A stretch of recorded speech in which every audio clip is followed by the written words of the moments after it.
Trigger warning. This animation contains death and blood. Hi, I'm Caitlin, and this is going to be a very sad story today. Well, I try not to let the darkness get to me. Well, it all started when I went to this party, and, well, I met this girl. I'm so sorry. I need a minute. Okay.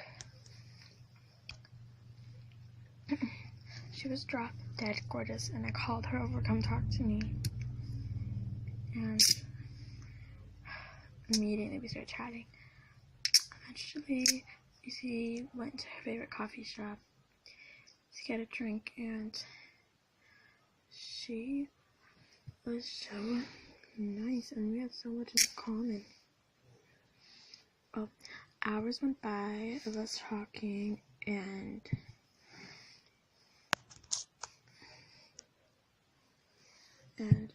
it was just so amazing. I knew it was true love. Well, one day I was facing around my room and I decided to propose. Once Abigail came in, I knelt down on one knee and she busted into tears. I said, "Will you marry me?" And she said yes. I was so happy and so amazing. I thought we were going to get to spend the rest of our lives together. At least the next year. But didn't happen. She texted me that she was in her Uber on the way to the wedding. But she never answered me once I called her a billion times. Hours and hours went by, and she still wouldn't pick up her phone. I decided that she wasn't just getting cold feet, and maybe I should call her even more. I called her and texted her about hundreds of times, and then I called the police.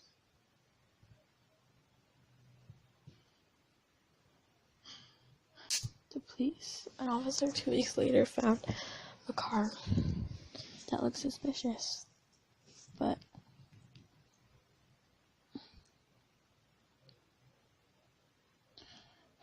I had a child from previous marriage, but that will come in later. So they also found a house near the car, and they were really confused about where it had come from, and because they hadn't seen that house really before. Except for an officer went in and they found Abigail's dead, bloody body. He knocked on my door, and I was like, "Come in."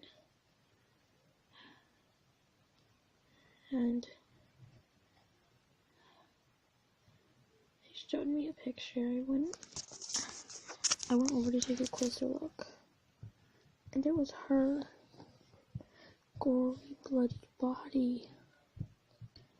I was just terrified and horrified, and it tore me apart to see her like that. And I visited her grave every day, wishing that she would come back, because I couldn't bear to not be with her. And CPS took away my child, but I think it was for the best. It was just temporary anyways, until I got my life back together. He went back to his birth father for a little while. Well, eventually I put myself back together, and I got my baby back. And I loved him, and I let him know that every single second. He's all I had, and that was enough for me. I still didn't have a girlfriend, and I don't think I ever will. But I knew that if I had my baby, I'd be okay. One night, as I was sleeping, I saw a little black shadow, but I didn't think anything of it. So I went back to sleep. Saw the same black shadow about an hour later. In the morning, I got dressed, and I couldn't find him. My baby. Where was he?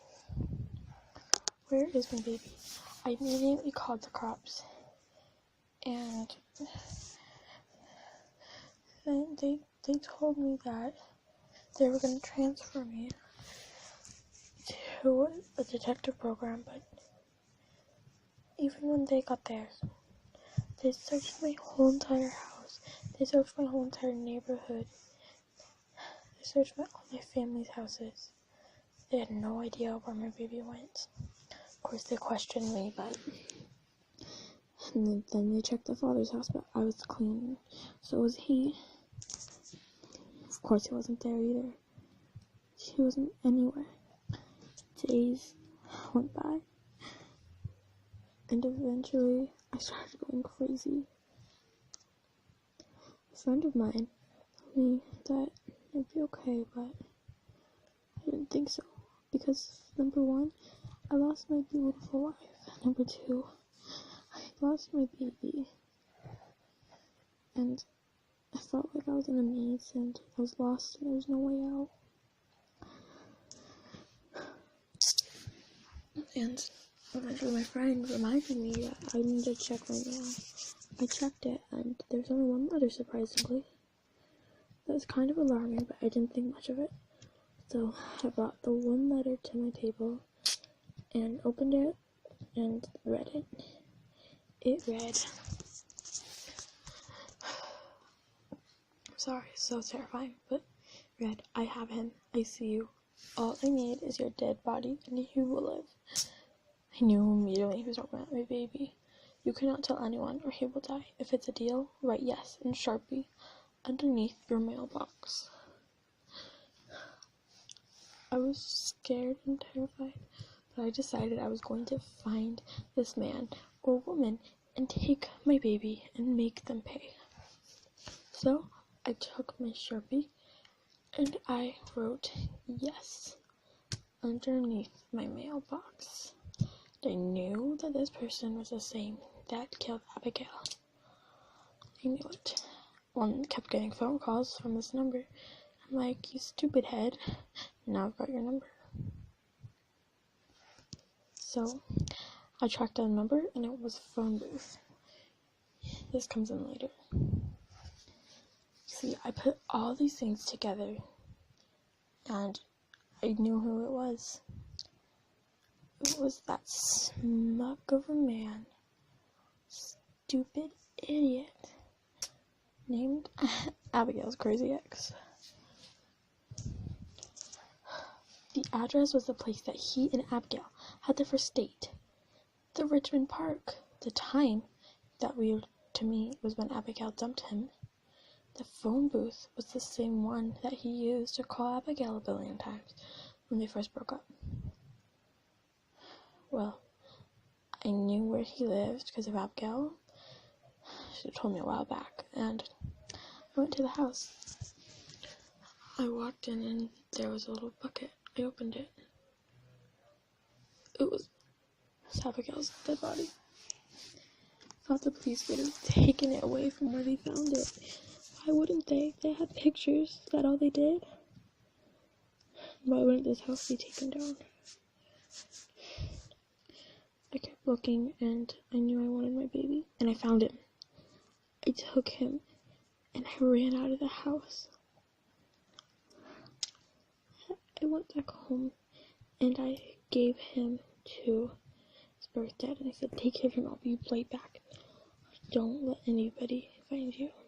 He said okay, and I went back to the house and this time the door was open a smudge more than it had been before.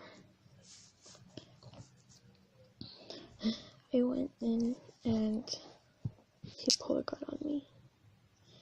I pulled a gun on him. I shot him. I ran back to my house. And I was in a panic. I had just ended somebody's life. I had my baby and I said, everything will be okay. His father went back to his house. But the police eventually came to my door. Angry.